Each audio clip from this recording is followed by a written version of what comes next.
नमस्कार. अवतीभोवतीमध्ये आपलं स्वागत आहे. मागच्या व्हिडिओमध्ये आपण पाहिलं की अमेरिकन राष्ट्राध्यक्ष डोनाल्ड ट्रम्प आणि भारताचे पंतप्रधान नरेंद्र मोदी यांनी जेव्हा निवडणुका लढवल्या आत्ता 2024मध्ये, त्यावेळेला त्यांच्या देशात म्हणजे भारतात आणि अमेरिकेमध्ये किती त्यांच्यासाठी प्रतिकूल परिस्थिती होती. देशामध्ये त्यांच्या विरोधातलं वातावरण कसं तयार केलं गेलं होतं आणि हे निवडणूक हरावेत म्हणून त्यांच्या देशामध्ये जसे प्रयत्न झाले तसेच बाहेरच्या आतंकवादी संघटनांनी सुद्धा त्यांना कशी मदत केली. पण या प्रतिकूल परिस्थितीवर मात करत हे दोघेही नेते पुन्हा निवडून आले आणि मोदी भारताचे पंतप्रधान झाले तर ट्रम्प हे अमेरिकेचे राष्ट्राध्यक्ष झाले. त्यामुळे मला असं वाटतं आता या दोन देशांचे पुढचं जे भविष्य म्हणजे आता भारताचं 5 वर्षाचं भविष्य आणि अमेरिकन लोकांचं 4 वर्षाचं भविष्य तरी खूप चांगलं आहे. कारण हे अत्यंत प्रतिकूल परिस्थितीमध्ये कोणाच्याही विरोधाला बळी न पडता कुठच्याही आतंकवादी संघटनांच्या कोणत्याही धमक्यांना भीक न घालता समर्थपणाने आपली भूमिका लोकांच्या मनावर बिंबत राहिली आणि लोकांनीही त्यांच्यावर विश्वास दर्शवला. लोकांनाही त्यांची विचारधारा पटली आणि त्यामुळेच ते निवडून आले आणि आता दोघेही आपापल्या देशामध्ये चांगल्या प्रकारे राज्यकारभार करणार म्हणजे मोदी साहेब तर करतच आहेत आणि आता डोनाल्ड ट्रम्प हे करायला लागतील. आता या पार्श्वभूमीवर सध्या कॅनडामध्ये काय चाललंय बघणं फार महत्त्वाचं आहे. आता कॅनडामध्ये सुद्धा पुढच्या वर्षी 2025मध्ये निवडणुका होत आहेत आणि या निवडणुकीमध्ये विजयी होण्याचं आणि पुन्हा सत्तेत राहण्याचं स्वप्न आहे सध्याचे त्यांचे पंतप्रधान जस्टिन ट्रूडो. पण या ट्रूडोना माहिती आहे की त्यांची लोकप्रियता ही खूप घसरली आहे आणि लोकांना त्यांच्याबद्दल जे काही वाटत होतं चांगलं वाटत होतं ते काही आता वाटत नाही आणि तिकडचे जे स्थानिक कॅनेडियन नेते आहेत त्यांच्या आव्हानांना त्यांना सामोरं जाता येत नाहीत. त्यांच्या कुठच्याही प्रश्नांची उत्तरं त्यांना समर्थपणे देता येत नाहीत आणि त्यामुळेच आता कॅनेडियन जनतेलाही समजलं आहे की आता पुन्हा जर ट्रूडो सत्तेमध्ये आले तर कॅनडाला काही भविष्य राहणार नाही आणि त्यामुळे त्यांच्या विरोधात आता जनमत जात आहे.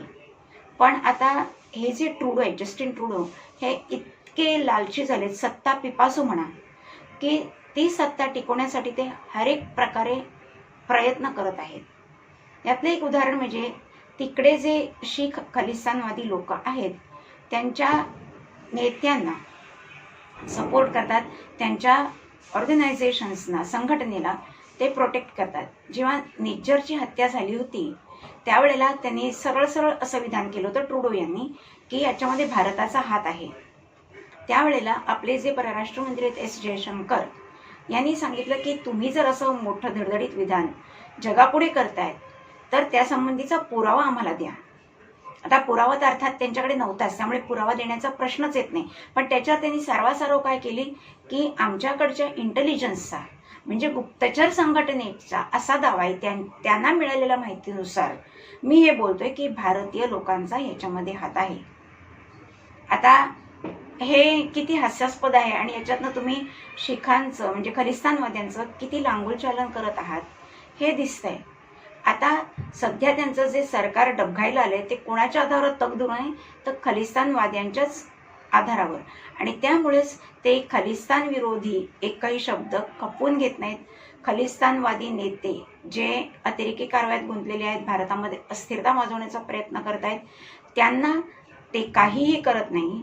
उलट त्यांना कॅनेडियन नागरिकत्व देऊन त्यांनी स्थिर स्थावर केलेलं आहे आणि अशा प्रकारे ते कॅनडाचं हे जे सरकार आहे ते खलिस्तानवाद्यांची भलामण करत आहे आणि त्याच्यासाठी भारताशी सुद्धा ते शत्रुत्व पत्करत आहेत, त्याला तयार होत आहेत.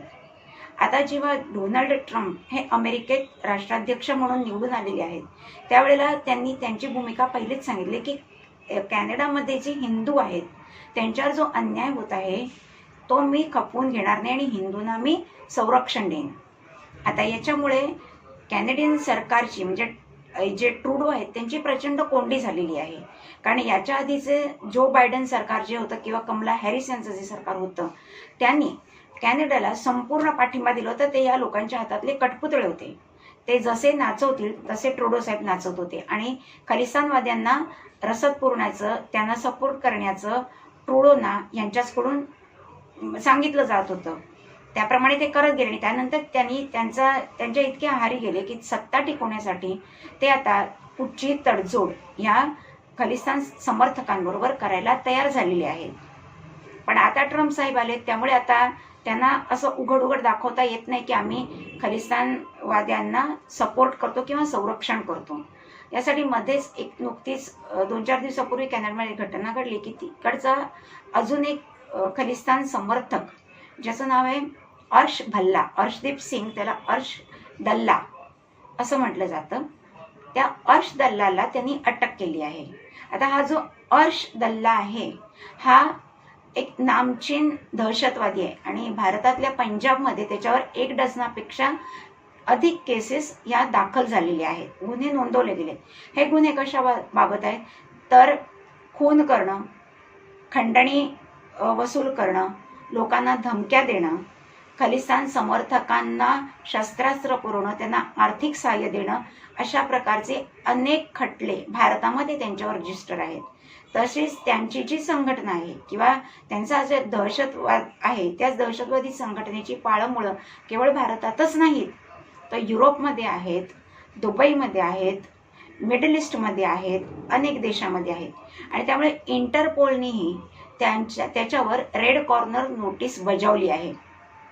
आणि त्यामुळे आता त्यांनी असं नाटक केलेलं आहे की त्याला अटक केली आणि त्याला पोलीस कस्टडीमध्ये ठेवलं आहे.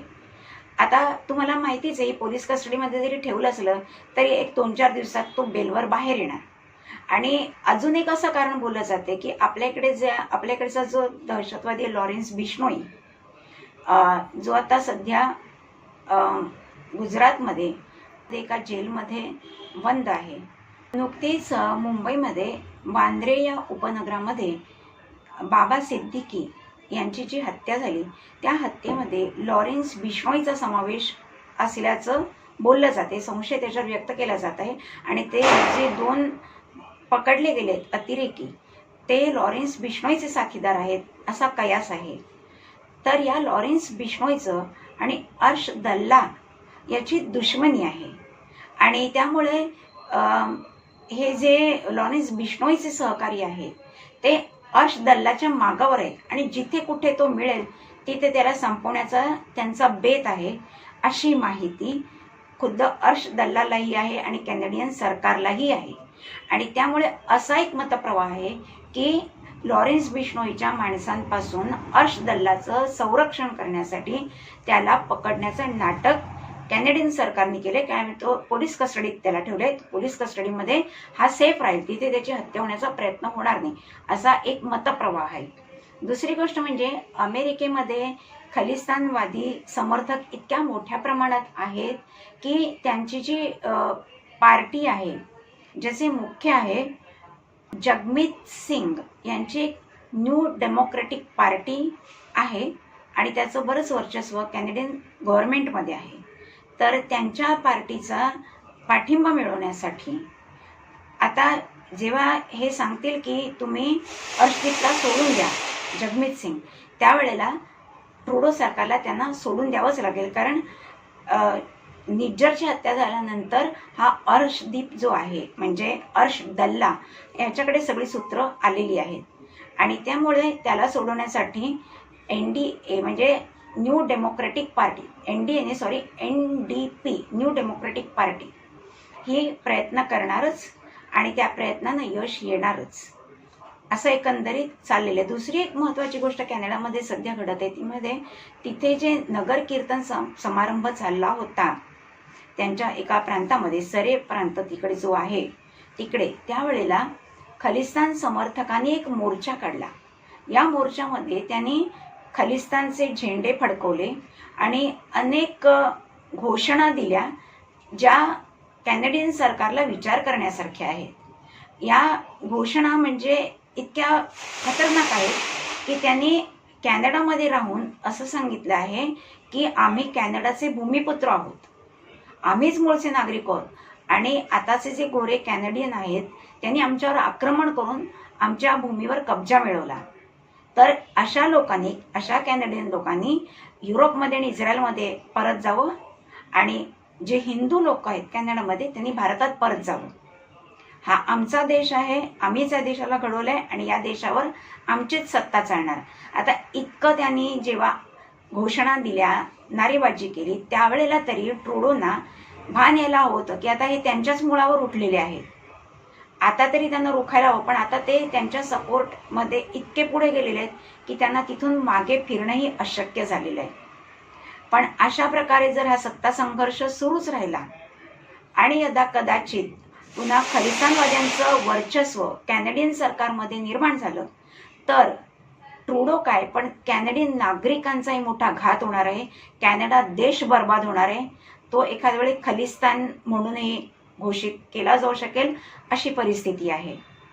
तर ज्या वेळेला आपण म्हणतो युद्धात आणि प्रेमात सगळं माफ असतं, पण हे युद्ध असं प्रत्यक्ष युद्ध नाही, तर हे निवडणूक जिंकण्यासाठी आणि सत्ता बळकवण्यासाठीचं युद्ध आहे. आणि यात जिंकण्यासाठी हे जे सरकार असतं की जे काय ना करतं सरकार, थोडक्यात म्हणा, त्यांना जेव्हा सत्तेमध्ये बसायचं असतं तेव्हा ते कसल्याही तडजोडी, कसलाही बुऱ्याचा विचार न करता करत सुटतात, जे आता ट्रुडो करते. आणि त्याच्यानंतर ह्यात त्यांचाही बळी जातो आणि त्यांच्या देशाचाही बळी जातो. आता बघा, कॅनडियन नागरिक जे आहेत ते किती जागरूक आहेत. त्यांच्याकडे जागरूकता दिसतेच आहे, कारण ट्रुडो यांची पॉप्युलॅरिटी, लोकप्रियता झपाट्याने घसरत आहे.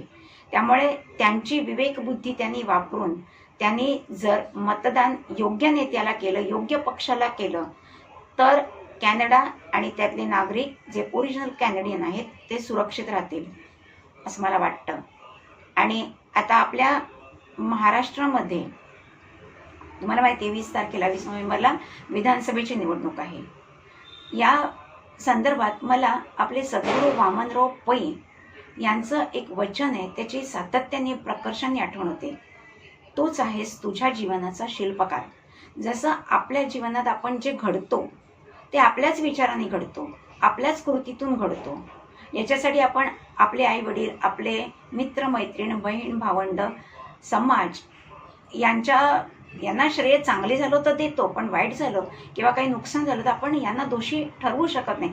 कारण शेवटी निर्णय हा आपल्या जीवनासंबंधीचा आपणच घेतलेला असतो. आपण आपल्या निर्णयात चुकलो तर आपण अयशस्वी होतो आणि आपण आपल्या निर्णयात योग्य ठरलो तर आपण यशस्वी होतो. नेमकं हे महाराष्ट्राच्या बाबतीतही होणार आहे. इथे अनेक पक्ष तुम्हाला अनेक प्रकारे प्रलोभन देतात, एकमेकांवर चिखलफेक करतायत. हा कसा चूक आहे, हा कसा चूक आहे, मीच कसा बरोबर आहे, मीच तुमचं संरक्षण कसं करू शकतो, वगैरे वगैरे वगैरे. पण आता आपल्याला कळून चुकलंय की आपले खरे रक्षणकर्ते कोण आहेत, आपली बाजू घेणारे कोण आहेत, आपल्याला न्याय देणारे कोण आहेत. त्यामुळे मला असं वाटतं की महाराष्ट्रातल्या जनतेने आपली सतसत विवेक बुद्धी जागृत ठेवून, सभोवतालच्या परिस्थितीचं भान ठेवून, आपल्या अवतीभोवती ज्या घटना रोज आपल्याला समोर येत आहेत त्याच्यावर अवलोकन करून, विचार विनिमय करून योग्य नेत्यांना आणि योग्य पक्षालाच मतदान करावं, जेणेकरून आपला महाराष्ट्र हा जसा प्रगतीपथावर आत्तापर्यंत होता, हल्ली त्याला थोडासा ब्रेक लागलाय, पण पुन्हा तो प्रगतीपथावर येण्यासाठी आणि आपल्या राज्याचं रक्षण करण्यासाठी योग्य सरकारला, म्हणजे योग्य पक्षाला, योग्य नेत्यांना मतदान करा आणि आपला मतदानाचा हक्क जो मिळालाय ते पवित्र कार्य पार पडा आणि आपल्या सुराज्यामध्ये, सुराज्य महाराष्ट्रात सुराज्य होण्यासाठी आपला खारीचा वाटा जरूर उचला आणि 100% मतदान करा आणि योग्य उमेदवारालाच आणि योग्य पक्षालाच मतदान करा. व्हिडिओ आवडला असेल तर लाईक करा, शेअर करा, सबस्क्राईब करा. पुन्हा भेटूया नवीन विषयासह. नमस्कार.